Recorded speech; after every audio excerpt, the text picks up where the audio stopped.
All right, guys, so a pretty busy day for the Green Bay Packers in terms of roster moves. After cutting both Amari Rodgers and Kylin earlier, the Packers have signed another 2 players and also elevated one to the active roster from the practice squad. The Green Bay Packers have signed running back Patrick Taylor to the active roster from the practice squad and signed linebacker Tim Ward and wide receiver Dede Westbrook to the practice squad. General manager Brian Gutekunst announced the transactions Tuesday. So firstly, they elevated Patrick Taylor from the practice squad to the active roster. This was an obvious move for them after cutting Kylin Hill, which I still don't fully understand them cutting Kylin Hill. Is kind of out of left field for them to do that. Honestly, more of a surprise than the whole Amari Rodgers release today as well. But Patrick Taylor has familiarity with this offense as a good pass protector, a good power back.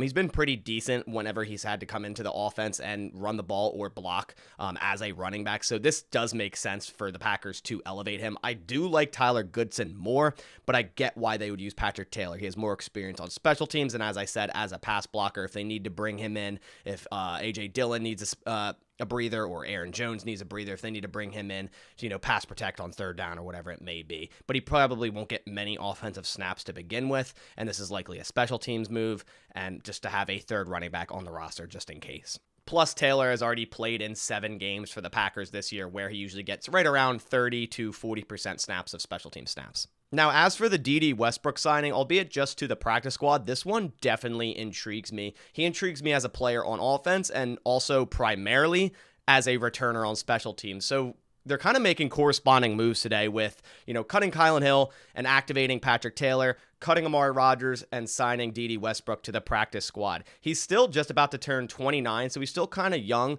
He was that 4th round selection out of the 2017 NFL draft to the Jacksonville Jaguars. He spent 4 years on Jacksonville, and then last year he spent a little bit of time on Minnesota. And if we look at Westbrook's stats over his career, he actually once was a pretty good wide receiver. In 2018, he had 66 receptions, 717 yards, 5 touchdowns. He followed that up in 2019 with another 66 receptions, 660 yards, and 3 touchdowns.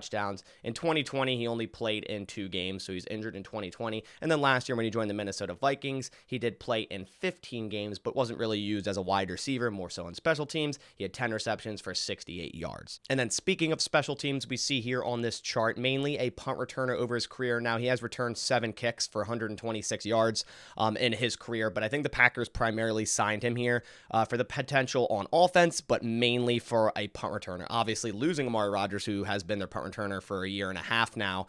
They did put Keyshawn Nixon back there, and he did return 2 punts. But this is likely bringing this guy in, seeing what he has, seeing if he could be, a better punt returner than what we have on the roster currently, which I think he could be. As we see here, last year he had 22 punt returns for 183 yards and 8.3 yards per return. Year before that in 2020, only 4 returns due to him getting injured in that year.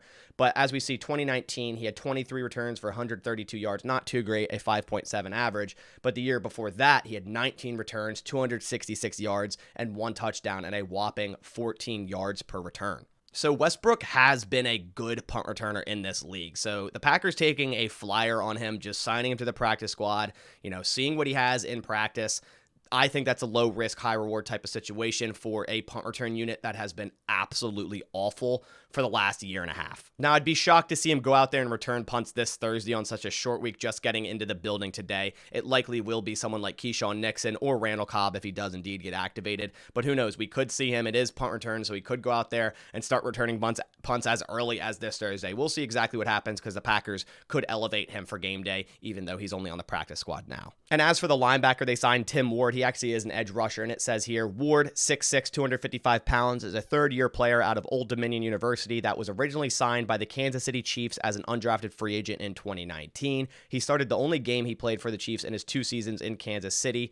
After being released by the Chiefs following the 2021 training camp, Ward was claimed by the New York Jets. Last season, he played in 11 games for the Jets. For his career, Ward has registered 17 tackles, a sack, 2 passes defended, 2 forced fumbles, and a fumble recovery. So this makes sense as just a potential depth guy or a game day call-up, as Rashawn Gary is now out for the year with a torn ACL. Tipa Naliai is able to return off IR now, so we'll see exactly what happens there. Kingsley Enagbare has been looking good, but Ladarius Hamilton and John Garvin are very, very inconsistent, so them signing another edge rusher here to the practice squad makes sense. But that about does it for this video. Just a few roster moves. Packers have been doing a lot of moves today, and I also expect more to come, such as Randall Cobb coming off IR, maybe a couple other players to IR, such as Eric Stokes. We'll see exactly what happens here. But if you are new here and want more Packers news, analysis, and updates every single day, please go down and consider clicking that subscribe button as well as leaving a like on the video. But I'll catch you on the next one. Thanks for watching, and as always, go Pack Go.